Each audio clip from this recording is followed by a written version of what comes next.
여러분 안녕하십니까? 오늘은 명상 진보에도 사랑이 유일한 해결책이다 이런 주제로 말씀을 드리겠습니다. 먼저 양질 전화의 법칙이라는 게 있죠. 처음에 이제 양부터 많이 이렇게 모으면 나중에 이것이 양변이 질변으로 변한다는 거죠. 그렇게 되는 것이 그래서 이제 의식을 지안에다가 이렇게 집중하게 되면 처음에 양쪽으로 많이 모이는데요. 기를 많이 모은다, 뭐 영적 에너지를 많이 모인다, 빛을 많이 모은다. 이게 다 같은 의미입니다. 사실 말만 다른 거지. 생각 또한 의도 기도라는 말을 잘 알아야 되는데요. 의도 기도가 뭘까요? 생각이 가면 기도 따라온다 이런 뜻이잖아요. 그게 꼭 퀸텀 물리학의 그 관찰자의 관찰자 반응과 같은 효과, 관찰자 효과, 뭐 관찰자 반응 이런 거와 비슷한 거죠. 생각에 따라서 물질이 변하더라 이거죠. 확실히 그런 것 같습니다. 모든 거 일체유심조라고 한 말이 금강경의 뭐 가장 핵심적인 말씀이잖아요. 그 내용이 사실 그런 것 같아요. 진짜로 이 의도 기도라는 말을 모른다면 명상을 해도 뭐가 어떻게 되는지를 잘 모를 겁니다. 또 이제 명상을 하는 데는 좀 이건 명상이라고는 할 수 없지만 명상의 보조가 되는 점이 있어요. 명상을 하게 되면 반드시 어떤 증상이 일어나게 됩니다. 에너지 센터에다 에너지를 모으면 어떤 반응이 반드시 일어나게 되는 것을 꼭 알아야 되는 것입니다. 그것이 처음에는 빛으로 보이기도 하고 소리로 들리기도 하고 그다음에 전기처럼 짜릿짜릿한 느낌이 들기도 하고 또 강력한 에너지처럼 느껴지거든요. 예를 들어서 이제 손바닥에다가 내가 기를 모았다고 하면 손에서 빛이 난다거나 손에서 어떤 소리를 들을 수 있다거나 또는 전기처럼 짜릿짜릿한 느낌이 든다거나 또는 아주 강력한 에너지가 막 꿈틀꿈틀거리는 걸 느끼거나 이렇게 된다는 것이죠. 그렇다면 여러분들이 원하는 곳에 의식을 집중했을 때 어떤 현상이 일어나야 되는지 네 가지로 분명히 이해를 하셔야 될 것입니다. 두 번째는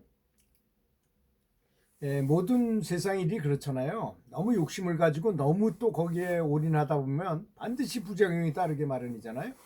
그래서 이제 화두선을 하는 참선하는 선방수자들이 상기병에 많이 걸려요. 상기병이란 아주 모든 에너지가 머리로 올라가서 머리가 그냥 열병에 걸려처럼 하고 이빨도 막 솟고 나중에 죽기까지 할 수 있는 것입니다.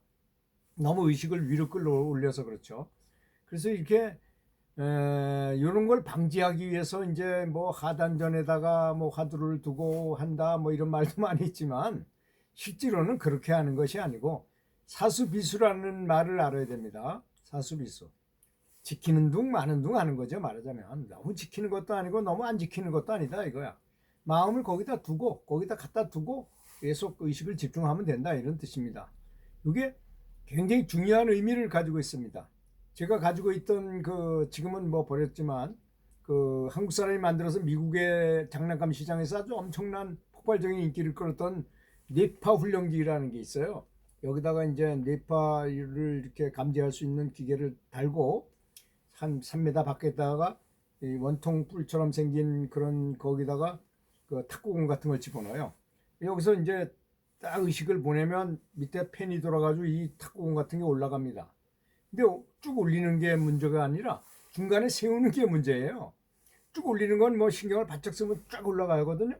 근데 이걸 이렇게 내려가지고 딱 유지하려면 바로 의도 기도를 해야, 사수비수를 해야 됩니다. 지키는 것도 아니고 안 지키는 것도 아닌 중간 형태를 딱 집중을 해야 되거든요. 그런 형태가 가장 중요하답니다. 화를 양궁 쏠 때도 역시 그런 의식 상태에서라야 정확하게 조준해서 쓸 수 있다거든요. 양궁 쏠 때는 너무 정확하게 맞추려고 그러다 보면 또 안 될 거 아닙니까? 그렇다고 또 너무 생각을 맥없이 쏴도 이것도 안 되는 것이고 그래서 사수비수 지키는 둥 마는 둥 해야 된다는 것이 대단히 중요한 것이고 마지막으로 더욱더 중요한 것이 하나 있는데 그게 뭘까요? 큰 기둥이죠. 명상하는데 참선하는데 가장 큰 기둥, 연불하는데 기도하는데 가장 큰 기둥이죠. 바로 사랑과 감사, 자비심 이런 거죠. 이런 마음을 가져야만 진보한다는 것인데 어떤 사람이 참선을 엄청나게 하고 염불을 엄청나게 하고 기도도 많이 했는데 아무런 효험이 없었다. 그렇다면 자비심이 부족해서가 아닌가를 한번 점검해 봐야 됩니다. 아주 큰 것인데요.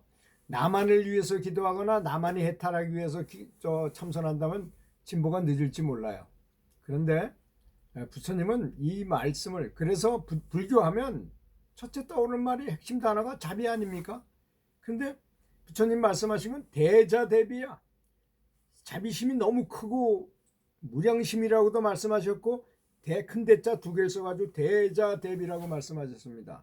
자비심이 없으면 진보할 수 없다는 것을 의미하는 거 아니겠습니까? 사실 그런 의미의 말씀을 엄청나게 많이 하셨는데도 불구하고 우리는 주로 공부하는 쪽에만 신경 써요. 뭐 참선을 하거나 뭐 일상관을 하거나 뭐 이런 것에만 신경 쓰지, 사랑을 키운다는 것은 그냥 그거는 별도로 그냥 하나 있는 어떤 부산물 정도로 생각한다 이겁니다. 사실 그것이 핵심인데도 불구하고, 그래서 네 가지 무량심이 있다. 사람한테는 그걸 키워야만 된다.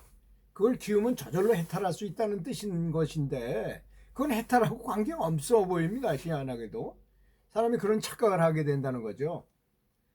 사람의 자비희사 이 네 가지잖아요.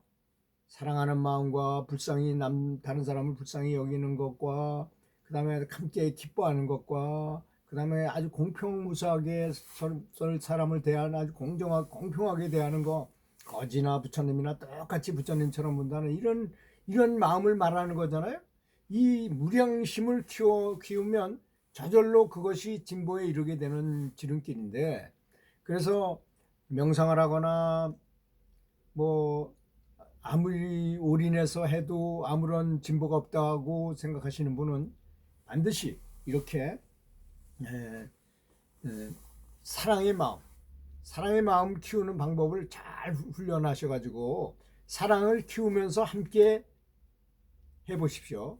부처님이 말씀하신 경 중에 제가 제일 좋아하는 경은요, 금강경 뭐 이런 게 아니고요, 아주 간단한 가마석경이라는 게 있어요.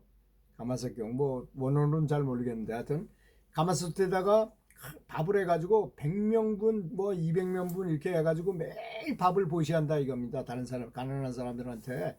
그럼 공덕이 많겠죠. 근데 부처님께서는 그렇게 말씀하신 게 아니라, 그렇게 보시하는 것보다 차 한 잔 마실 시간, 뭐 한 5분이나 10분 정도의 말씀을 하시는 것 같아요. 요 정도 시간 동안 남이 잘 되도록 진심으로 기도하는 것이 1000배, 10,000배, 2억배도 넘다고 말씀하셨어요. 이게 자비경의 말씀입니다. 저는 그 경전을 가장 좋아하는 사람입니다. 사실 제가 한 뭐 몇십 년 동안 이렇게 참선도 하고 명상도 하고 여러 가지 중국 기공도 하고 여러 가지 수련을 해보니까 결국은 사랑이 유일한 해결책이라는 결론을 얻었어요. 지금 이 말씀 드린 게 바로 사랑은 유일한 해결책이라는 뜻 아니겠습니까, 여러분? 부디 성불하시기 바라겠습니다. 감사합니다.